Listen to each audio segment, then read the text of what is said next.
Hi, it's Sandy Parker, and welcome to Crafting for Almost Everyone. Today I'm going to show you something new to do with background dies. I hope you'll stay tuned. Well, I started thinking about something I could do differently with my background dies, and what I came up with was using some laminated plastic because it's a heavyweight plastic. So I'm just going to run just a laminating pouch, nothing in it, just the pouch through my laminator. And then it's going to come out kind of thick like this. But let me run this one through real fast. I was sent some dies by a company called queenacraft.com. There it is, queenacraft.com. And they're background dies. And so what I wanted to do is show you what I'm going to do with them and how we're going to play with them. So this one is called Hollow Leaves. Hopefully you can see that they're hollow leaves. And this one is called Roses. What I think I'm going to do is I think I am going to attach my acetate right to this die cut like that. And then after I do that, first things first, in order to do this, you're going to need to use some type of, it will work best if you use a tear tape or redline tape, something like that, to put on your on the back of your die cut. This will ensure that it attaches to the acetate. If you don't do this and you just use regular glue, there's a good chance it's just gonna come right back off.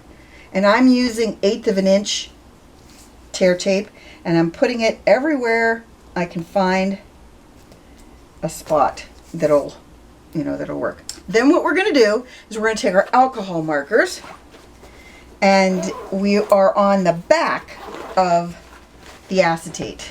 The front, this is the front, so you can see the design better, and then this is the back. And we're going to start coloring like we would if we were coloring something a dark or darker colors, because when you're using it on acetate, you struggle to get any kind of dark tones. So I'm picking out some darker shades that hopefully you'll be able to see. And if you can't see them, then we'll just go to plan B and get darker colors. You don't have to really be accurate because you know you're on the back of what you're doing. Let's see, what we'll do is we'll color one, and then we'll turn around and we'll look at it from the front and see how that one looks. Can you see how pale it is? I'll put a white piece of cardstock behind it. Oh, look, I already colored some on my white cardstock. How lucky! I think it's too light, this piece right here. So let's try a darker shade. That's the beauty of playing with these kinds of things, is you can really get some good dark colors. And at the same time, if you've made a boo-boo, you can go back over it, which is what we're going to do. Alright, so I already got some on a leaf. You can use your finger or a cloth and wipe it off if you get it on a leaf or somewhere where you don't want it. Clearly, I just use my finger because why wouldn't I? You know, normal people wouldn't do it this way. I'm just going to go over that one, and then we'll look at it and see how it looks. Ooh, it's pretty. Much better. See how dark that one looks now?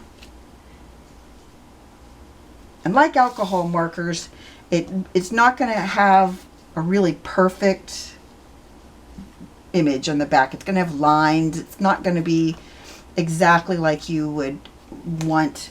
It's not going to look like watercolor is what I'm trying to say.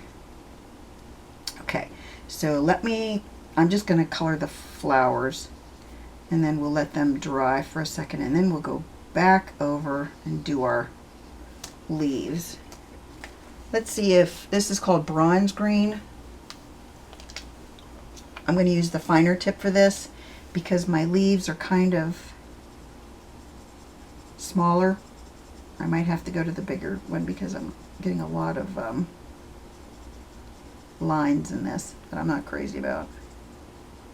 Okay, let's let this dry. And I just realized, because I did so much green. I didn't think that all of that was supposed to be green, but since I did so much green, I had to, I used the little tip, and I should have used the bigger tip. This is a word that I think, or word of the wise, that I think if you use your bigger tip, you're going to have better results. Because if you use your smaller tip, I don't think you're going to get, it's going to be, it's going to look liney and smeary.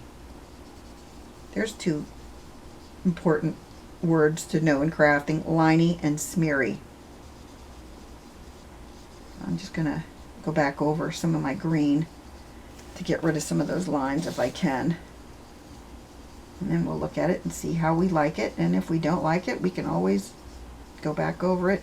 Or if the whole thing is horrible and you hate it, and you just decided you'd do better off with other colors, what you can do is take a little bit of rubbing alcohol and wipe it off.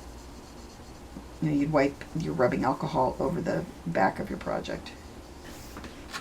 Flip it over.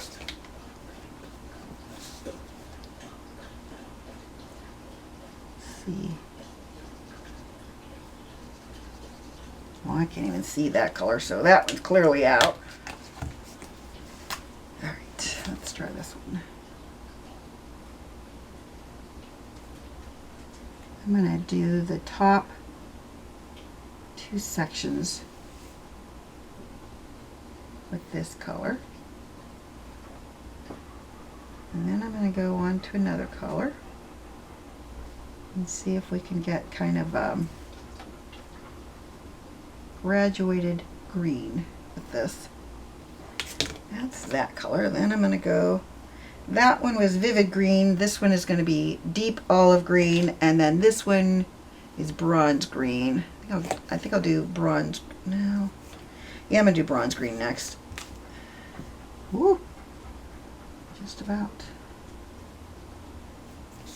Turn it a little bit so I can lay my nib flat. I think you get better results, oops, when your nib is flat on the surface. You don't get as many weird marks. All right, let's flip it over and see how we did.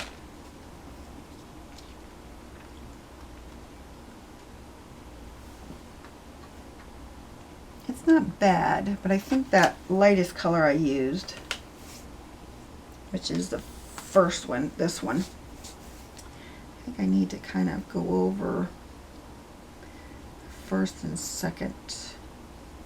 I'll just go over the whole leaf and see what if I like it better. I do like this color.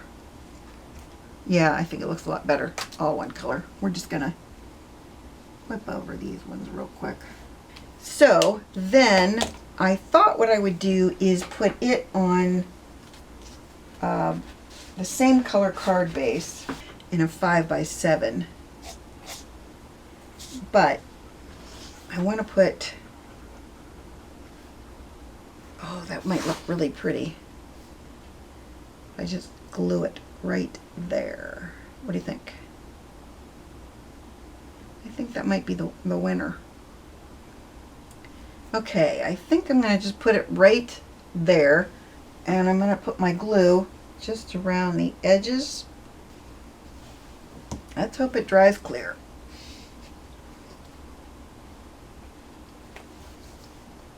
The nice people at Queen of Craft have offered to give my viewers a 10% discount on any order, and there's no expiration date on the discount code, and it's crafting with a capital C.